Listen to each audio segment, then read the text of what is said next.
Ladies and gentlemen, Merry Christmas. Thank you for tuning in to episode 12 of the Brogan Helmet Show. I hope you guys are having an amazing holiday, an amazing Christmas. But we have a great episode. We had the quarterfinal preview for the college football playoff all coming up right after this week's Bible verse breakdown. Let's go check it out. Ladies and gentlemen, thank you so very much for joining me on this wonderful Christmas day. I hope you all are having an amazing day, and let's get right into it. We have a Christmas-themed Bible verse, and that being James 1:17, and it goes, "Every good gift and every perfect gift is from above, coming down from the Father of lights, with whom there is no variation or shadow due to change." This is saying, without the Lord, first of all, without the Lord, there is nothing. Without the Lord, we are not here. So every gift comes from above. Everything comes from above. But just remember, during this holiday season, as you're opening gifts, as you're with your family, as you're doing all this, every gift comes from above. And without those gifts from above, there's no variation, there's no change. Everything's the same, everything's dull. The Lord gives the life meaning. He gave us life in general. So every gift is obviously from the heavens above, and everything is different. It is changed according to the Lord's plan and according willingly. Without the Lord, there is no life, there is no change, there is no variation. Every gift is different and derivative because it is from the Lord and it is all different. So make sure you praise the Lord, and gifts are not your main focus this holiday season, and you know the reason for the season. I love you all very, very much. Let's get right into episode 12 of the Brogan Hillman Show. Peace. A great Bible verse as always. Gotta love Bible verse breakdown, and especially on a special one such as Christmas. But let's get right into this episode. Let's not waste any time. First game starting off is Boise State, Penn State. And this is a great game. Ashton Jeanty, Heisman runner-up, playing with a little bit of fuel behind him after not winning that award, losing it to Travis Hunter, the two-way out of Colorado. But Boise State is the 3 seed in this playoff. They got the bye, undefeated in the Mountain West, and they go all the way up. Snagged the 3, Arizona State right behind them at the 4. Did not have to play last weekend, and they are fresh, rejuvenated, and ready for a playoff game. Penn State, on the other hand, went out and handled business against SMU. SMU just started off so slow. That defense was way too much for that SMU offense. Took that game 38-10, and it was really never even close. They looked dominant, but that is not the fault of Penn State. That is not the fault of SMU. I feel like they were both deserving of the playoff. SMU was very deserving of their spot. They just weren't fit for their spot. And I think that's a misconception that a lot of people are getting wrong. I see people all over the place saying, oh, this team was undeserving. This team did not deserve to be in the playoff. They lost 38-10. This team did not deserve to be in that bracket pool whatsoever. That's just straight up wrong. It's not the team's fault. It's also not the committee's fault. You can't come out and bash the committee. When a team performs the way they do, 11-2 all throughout the season, one of those losses being in the conference title and the other loss being to a team at the time that was ranked like 12th by 3 points, they have a solid resume. They deserve to be in that playoff. It's not their fault. They don't make the schedules. They don't determine who they play. They don't do anything of that nature. They just go out, play these games, and they found themselves in a spot. They were deserving. They just weren't fit. They weren't ready for this game. They can't compete with a team like Penn State. And we saw that show up in this game. It's not that they weren't deserving of that spot. It's just they literally could not fit up and play against that caliber of a team in that weather, in that stadium. The noise was too much. The weather was too much. That defense was too much. Penn State is just on a whole nother level than SMU, and SMU can't control that. The only thing they go out and do is win football games and put themselves in a position to make a run, and that's exactly what they did. So they're not going to be punished for putting themselves in that position. They're obviously going to get a playoff spot. They're deserving of it. They're just not fit for it. They weren't ready to play this caliber of a game, and that's, again, not their fault. It's also not the committee's fault. You cannot bash the committee for a team doing exactly what they need to do to earn themselves a postseason bid according to the rules and then not give them the bid. That wouldn't be fair to the committee. That wouldn't be fair to SMU. That wouldn't be fair to SMU fans. That wouldn't be fair to anyone.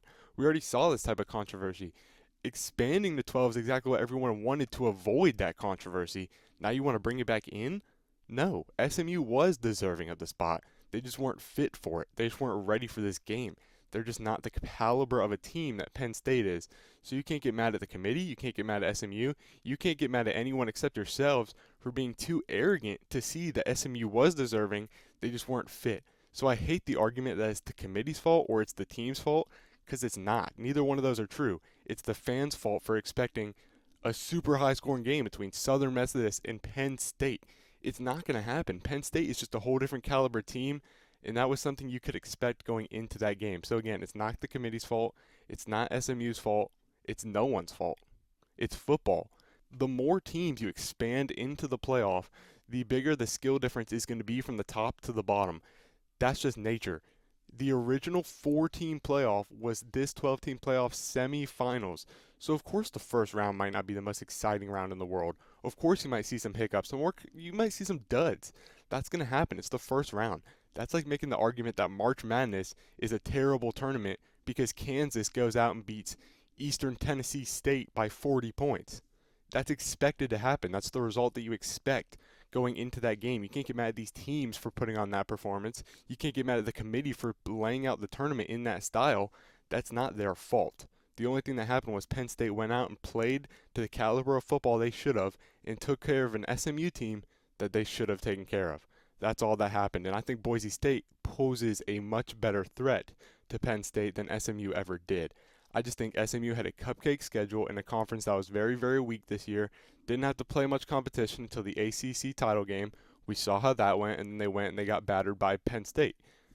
That's not really an out of the ordinary situation, especially for a first round game.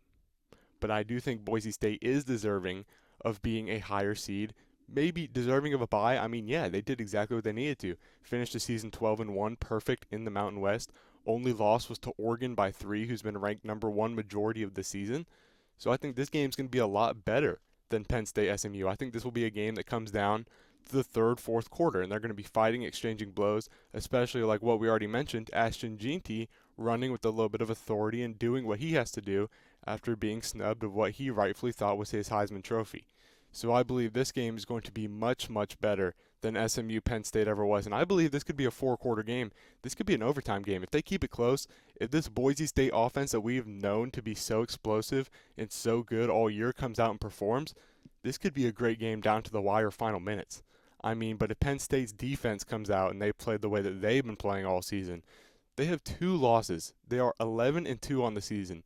Their 2 losses were to Ohio State by 1 possession and to Oregon in the Big Ten Championship also by 1 possession. 2 of the most dangerous teams in the country by 1 possession in big important games. This is a Penn State team that's been flying under the radar. They've been doing it ever since James Franklin's become the head coach. They win, they lose big important games that don't have they have a big implication, but they don't have too much damage on their record because it's a strength of record thing. You lose those games, you win everything else you need to, you take care of business wherever else you need to, and you sort of just fly under the radar. That's how it's always been for this Penn State team. They always find themselves in a New Year's Six Bowl. They always find themselves ranked 5th, 6th, 7th, just outside of that bubble when the season ends. So now this expanded playoff allows them to make a statement and get hot at the right time. And I think that's what this Penn State team is doing. I think they are a dangerous team. I think they have one of the best defenses in the country. I think they suffocated SMU, who has a decent offense. And I think they're going to continue to impose threats on teams that are offense heavy reliant, like Boise State with their big rush game and Ashton Jeanty.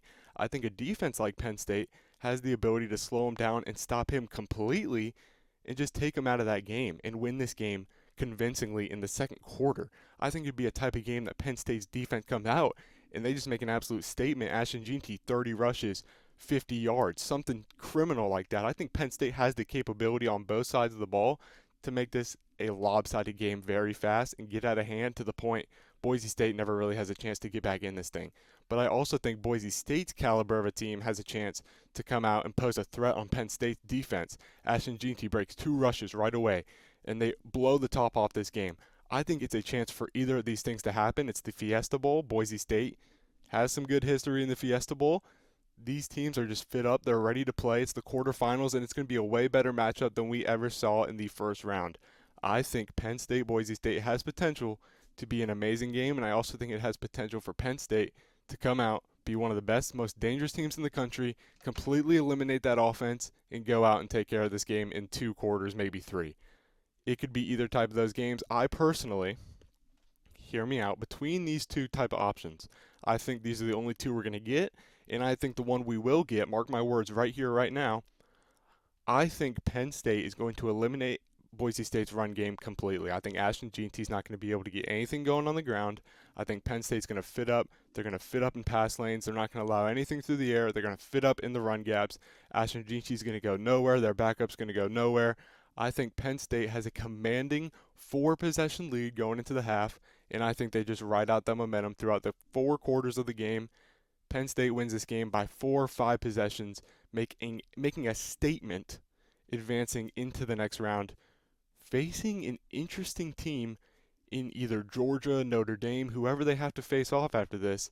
But I think they get it done convincingly, and I think Penn State moves on to the next round and has everyone really just shaking their head, looking at the Nittany Lions going, okay, they're serious. They mean business. Penn State is a very dangerous team, I believe, down the stretch, and I think they will get this one done convincingly and knock Boise State out. All their momentum completely just washed down the drain, allowing Penn State to advance to the final 4 teams remaining in this bracket. The other game that we are going to see that I believe has potential to either be lopsided or toe-to-toe the entire matchup is Arizona State versus Texas. Arizona State went out, and they just did what they needed to end off that season. No one had belief in Kenny Dillingham and these Arizona State Sun Devils. The beginning of the season, they were predicted to finish dead last in the Big 12. Didn't make much noise in the Pac-12 in years prior. They move up to the Big 12. Everyone thought it was going to be the same story, and they're just going to fly under the radar, finish in one of these bottom 4 spots.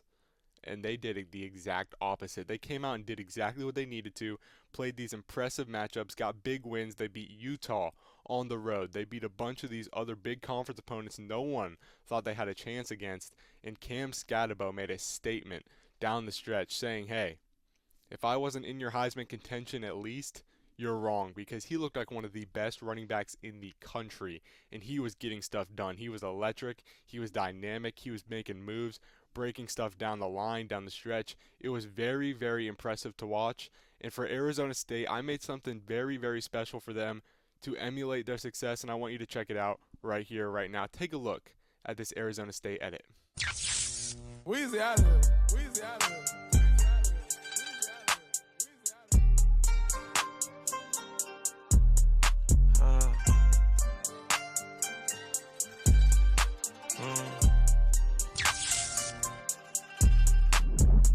Take you feeling, we not new to it, we kinda fluid. House came on the wood, my cup filled with mud, I came out the hood. Sometimes the gangsta need a hug, I'ma get all my problems above. Hate when people be doing too much, keep it real, the street show you no love. We don't need no one vouching for us, I've been grinding and found me a buzz. I've been searching for love and found lust, it's so hard to start holding a grudge. My little dog shit like a Dutch, my whole squad got their kid in their cut. Keep your shot cause we play tough. Pick and choose who the right one to trust. Pick and choose who the right one to trust. Keep it real, it's a lot of fake love. Hey, but they in love. Paint the Bentley all white like a dove. I took off, ain't the same as it was. Now, I just think Arizona State is such an interesting story. They're such an interesting team, and I just love that vibe going on so much there in Arizona. I think it's just awesome. I think Tempe, Arizona has it going on right now. I think they have enough noise, enough momentum, the playmakers in Sam Leavitt and Cam Scatabo and all these other studs to go out and make some noise against Texas. I feel like they could go out and they could play their game. They could look very good doing it, and they might pull off what a lot of people might not expect them to pull off, and they could be a very, very dangerous team in this game. If Cam Scatabo gets running, if Sam Leavitt slings that rock, I mean, they looked very good in that Big 12 championship. Didn't really give Iowa State a chance. They went out there, shut that matchup down instantly, and they did exactly what they needed to. Playmakers were making plays, just like we just said. What happened in that ball game was Sam Leavitt slinging the ball. It was Cam Scatabo running the ball on the ground very, very effectively. You saw the edit there, the spin move, the Heisman pose he hit. He was in his bag during the Big 12 championship, and if he can come out and emulate this performance, they might have a chance to take this game and run. It is the Peach Bowl. They're playing in Atlanta. This should be a good game. It's closer to Texas. They have more home field advantage, but I feel like we'll still see a fair amount of Arizona State fans because this is a fan base that did not expect this much success coming into this season, and now that they're getting it, they're going to take full advantage of it. You don't know how much time you have in college football. You don't know how big your window is. You don't know how successful you'll be the next season. This could be it for Arizona State to really make a statement. This could be their final time to say, hey, look what we can do. They might take full advantage of the moment, go take down Texas in a big program win in the quarterfinals, advance to the top 4 in the college football playoff. Arizona State has the chance to do what no one expected, especially heading into the preseason. I was scrolling through articles the other day reading Arizona State's preseason, and all the notes just said, good luck. Or this is a team that is being rebuilt completely from the ground. They have no chance. Don't even think about Arizona State this season. And they say, bet. They turn on the Jets. They finish 11-2, Big 12 champions, a auto bid, a 4 seed. They get a bye in the first round. They are waiting for a team like Texas. They had the upper hand, and now they're coming into this game. They're the higher seed. They're the 4 compared to Texas's 5 seed, and they're ready to play in this Peach Bowl. This could be one of the biggest program wins in school history for Arizona State, and this is a squad that's fired up, playing under a coach that they all love in Kenny Dillingham, playing under a culture that is surrounded by just amazing, passionate fans and everything such as this. If you couldn't tell, I am really pulling for Arizona State to pull out this matchup, and I believe they have a true opportunity to do so. I believe if they pull together as a group, play the way they've been playing, do what they do, and that's take on big opponents, and they step up in big moments, they could take down the Longhorns, and they could make a big statement in this college football playoff. This is why we expanded to 12 teams. It's situations like this, which is why we wanted to go out and we wanted to get more teams in this field. We wanted to be more inclusive for the postseason. This is why you have beautiful stories such as Arizona State coming down the stretch, having a real chance to make noise in this thing, but Texas is a big, big blue blood program looking to get back on the map. They have had little success in recent year. We know national champions in the early 2000s, but coming up 2010s, 2020s, they haven't had much success, and they want to get back in that win column. They want to win a national championship. They want to go far as they can in this bracket. They want to do what they can do to get to the next round and just survive. Beating Texas 38-24 in a convincing win at home last week in the first round, I think they are just such a physical team. I think they're one of the best teams in the nation in terms of running the ball, just punching the ball right up your throat, not giving you a chance, running you over, stiff-arming you, doing everything such as that. I feel like Texas is one of the best teams in the nation in that regard, and they're just all-around O-line play, running back play. They have good quarterback play. Quinn Ewers hasn't been as strong down the stretch, but you look behind him, and you have 5-star Arch Manning, who's ready to get his chance next season. And I believe Texas is a team that's rounded. They'll be successful for the next couple of years, and I think they'll come out here. They'll trade blows early in this matchup, but ultimately I think Texas will just be too much for Arizona State. After all the hype, after the reel, after talking them up so much, my honest predictions are I think Texas will play them close for the first quarter or two, trade blows back and forth, and then they turn up in the third, fourth quarter, do what they need to do, and put this game on ice. I think they'll win by 2 or 3 possessions, and I think coming down the stretch, Texas will just be a much more physical and a much better team heading towards the fourth quarter and ultimately ticking into the final score. I think halftime, it could be a 24-17 type game, could be a 21-17, very close at halftime type game. Texas does what they need to, puts points on the board early in the second half, takes this game by 2 or 3 scores. My final score prediction for this game, I'll give it a 35-24 final score. I think Texas is going to pull away with this game. I think they'll ultimately get the win down the stretch, and I think the Longhorns will advance to be one of the final 4 teams remaining in this 12-team, first ever 12-team playoff. But those are only 2 of the 4 games coming up this week.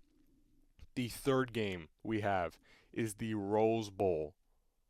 Oregon, Ohio State. A crazy game. The fourth game is Georgia, Notre Dame. These last 2 games, my apologies, 4 teams are just all blue blood programs. Ohio State versus Oregon, the 2015 national championship, first ever 4-team national championship, and they find themselves battling to be a top 4 team. History, ladies and gentlemen. And then you have Georgia, who's won 2 of the last 3 national championships. And then you have Notre Dame, a program that's been playing since the 1800s, with so much college football rich history.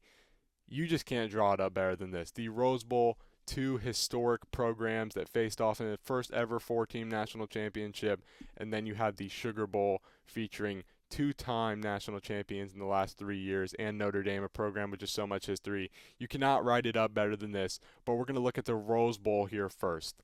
It's Oregon, a team that's held the number one majority of the season. They have beat Ohio State previously very early on in the season, 32-31, in a game that had about 6 or 7 lead changes throughout the whole stretch of the course. It was insane. A back and forth matchup, offense after offense, defense after defense. Everyone was making plays in this matchup. It's an all-around football game. And for me, this is one where it's just two programs, two forces that are just moving. They're just picking up momentum. They're playing their brand of football. And now they're meeting off in the college football playoff in the quarterfinals. Two forces you can't stop going head-to-head. It's like a Beyblade here.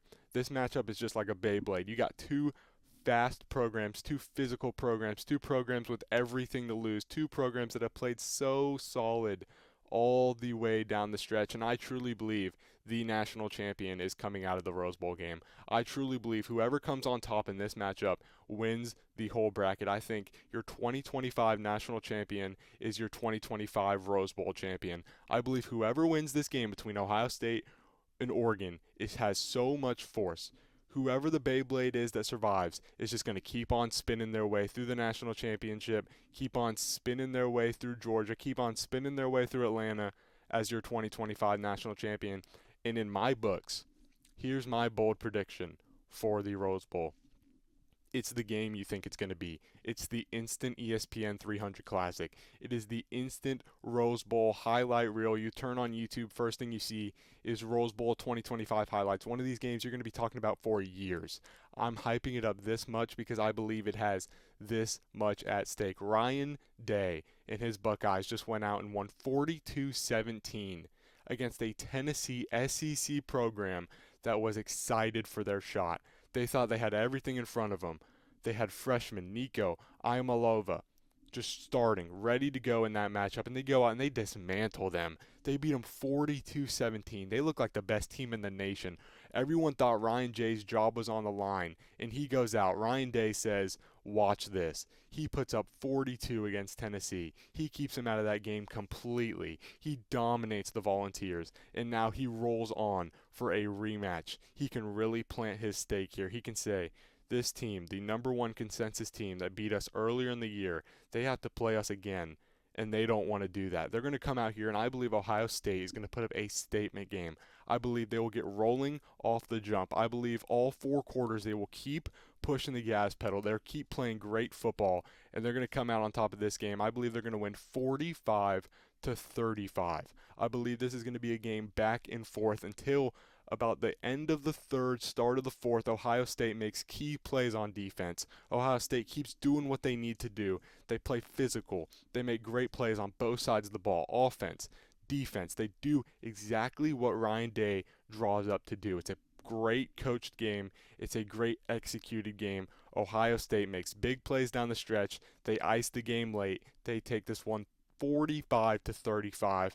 They win their second Rose Bowl in the last couple of years, and they roll on to face Texas in the next round of the college football playoff. I believe this is a game that truly has these implications to just be an instant classic down the stretch. I believe it will be one of the best games you see in recent history, and it's going to be one of the best playoff games to come out of this whole thing by far. Ohio State, Oregon, just aligns perfectly. We saw it be a 1-point game, beautiful in the regular season, back and forth, and now they rematch.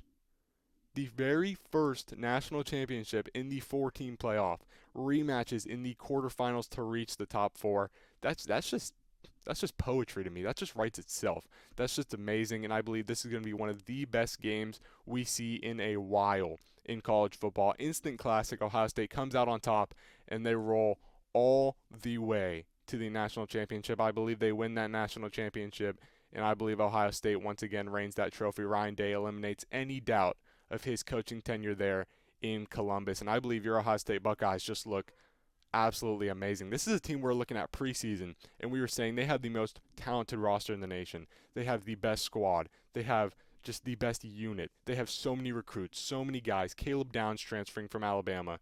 They have guys ready to step up at receiver. They have the freshman, Jeremiah Smith, Emeka Egbuka, who's just been a monster all year. Carnell Tate, who's been making plays all year. Travion Henderson, Quinshawn Judkins. You have the two-headed horse at running back. We have a new quarterback, big, physical, that we're excited about. And they just go out and play their brand of football. They drop one to Michigan in their rivalry. It's just they prepare differently for that game, Michigan, every single year, and they've dropped them off the last 4 years. But Ohio State, just their ability to bounce back has always been one of their strengths. They bounce back in a huge way against Tennessee, and I think they're going to bounce back against their rival, newfound Big Ten rival in Oregon, in a huge way, and just get a huge win down the stretch. Ohio State is your 2025 Rose Bowl and 2025 national champion. That is my prediction, but we still have one game left to preview all the while still saying this. And that last game is a game that I also believe could be a huge game with huge standards as well. And that is Notre Dame versus Georgia. We obviously know Carson Beck is not playing in this matchup. He's out for the rest of the year. So their backup stepping in. He stepped in that last matchup they played in the SEC Championship, was able to get it done against Texas, do everything they need to hold them off, and get that big overtime victory to push them up to the number 2 ranked team in the college football playoff. And they find themselves with a very difficult matchup against Notre Dame. I truly believe the Fighting Irish, ever since their little fluke loss in week 2 or 3 to Northern Illinois, have been one of the most dangerous teams in the country. I truly believe the Fighting Irish are a team you do not want to see coming down the stretch. I believe Riley Leonard, Jeremiah Love, this whole squad, Bo Collins, who looked very, very good in that playoff game as well. I believe this is an offense that is rolling. They have been battle-tested throughout the course of the season after dropping to Northern Illinois. They played an Army team who was undefeated heading into the matchup. Before that, they played a Navy team who was undefeated heading into that matchup. Two teams we talked about being playoff contenders, and they dismantled them both completely. Not even a question or a challenge for the Irish. And then you also threw these little challenges at them here and there, and they dismantled every single one of them down the stretch. Won these games big. Their defense is very, very good at forcing turnovers. Their defense will come up and hit you in the mouth, and their offense is the same way. Jeremiah Love will come out, break off a 98-yard touchdown for the first ever touchdown in 12-team college football playoff history. This is just a team that's all well so rounded, so strong on all sides of the ball in every aspect of their game, and it's a team that can kill you in any way, inside and out. The Fighting Irish, I believe, are just going to give Georgia trouble all night long, and they're going to get themselves a big college football playoff win. My prediction on how this game is going to go, it's going to be back and forth. They're going to trade some blows, but ultimately Notre Dame will be physical. They'll pull out all the stops. They'll do what they need to do. They're going to hit Georgia in the mouth. They're going to come after that backup quarterback. They're going to force some turnovers. They're going to make them make mistakes, and they're going to take advantage on the offensive side of the ball. They're going to win this game 32-26. I believe Notre Dame's going to come out, going to make plays when they need to. They're going to go up. Georgia's going to get a score here in garbage time. Notre Dame has complete control of this game heading down the stretch, and they get a huge college football playoff quarterfinal win to advance to the final 4 teams in this 12-team playoff. So that's the bracket. We have it set the way we just previewed all these games, and it looks a little something like this. So don't mind the graphic, don't mind the horrible edits down the line, but here we have Texas coming out on top of Arizona State. I don't think that's going to be a blowout, but I don't think it's going to be an instant thriller. I think Texas has complete control down the stretch. They take advantage in the fourth quarter, and they sort of put this game on ice. Then we look down, we see Ohio State beating Oregon in what I think is going to be a thriller, one of the best games in recent history, the best game of this 12-team college football playoff. I believe Ohio State and the Buckeyes are going to get it done 45-35 coming down the stretch, taking care of the Oregon Ducks. And then looking down, I think Penn State will take care of Boise State in the second half. They'll do what they need to do. They'll force turnovers. They'll be this physical, strong unit that we know them to be, and they will put that game on ice and completely take Boise State out of it, eliminate the run game, and Penn State's going to cruise to an easy college football playoff win, entering into the top 4 for the first time in program history. Never saw that 4-team playoff, but now they're going to find themselves in the final 4 teams thanks to the new 12-team playoff bracket. And then finally, closing off the quarterfinals, I have Notre Dame taking care of Georgia, coming after that backup quarterback and making plays, making some errors, forcing mistakes from Georgia all night long, and chipping away at the Bulldogs until eventually they find themselves in the final 4 in this 12-team playoff. And then I have Ohio State taking care of Texas. I think they're going to put a lot of points on the board. I think the Longhorns won't be able to respond in time. I think their shaky quarterback play is going to come in and really be exposed like the way it was last year in the Sugar Bowl against Washington in the 14 playoff. I think Ohio State's going to take advantage. They're going to make turnovers. They're going to force mistakes the same way that I believe Notre Dame will do to Georgia. I believe Ohio State will do to Texas, force Quinn Ewers to make some mistakes, force Arch Manning, who might come into the game, to make some mistakes, and I believe the Buckeyes will roll against the Longhorns into the national championship for what is the 3rd or 4th time since this modernized college football playoff era. And then I think Notre Dame will also come out and they'll take control and they'll be just fine against Penn State. I think they'll take full control of that game, look good all throughout 4th quarters, and they'll get a big 2-possession win over the Nittany Lions, who had a very respectable season and a great little postseason run all the way into the semifinals. And then I believe Ohio State will just do what they've been doing all year, and that's play good quality football and beat Notre Dame down the stretch in the national championship, hoisting their 2nd national championship trophy in modern era. And I think the Buckeyes will look very, very good doing it. They were my preseason pick all the way back before the season started. I said I want the Ohio State Buckeyes with this talented roster, with this great squad. I think Ryan Day will step up to the occasion. I think he'll show why he has that coaching job. I don't think he's going to lose it after this season. I think he's going to do just the opposite, and that's solidify himself in that seat even more. And I believe these Ohio State Buckeyes are going to make a statement coming down the stretch. So that's what I have. I have the Ohio State Buckeyes coming out, playing great football in these last 3 games of the season, coming out on top in Atlanta, Georgia, hoisting the trophy for the 2nd time in the modern college football playoff era. If you agree or if you disagree, let me know. Let me know what you think the remainder of the bracket's going to look like. Let me know who you think's winning the national championship. Let me know what you think are going to be some great games. Let me know all of this down in the comments below. Leave some criticism, leave some comments, just leave some input.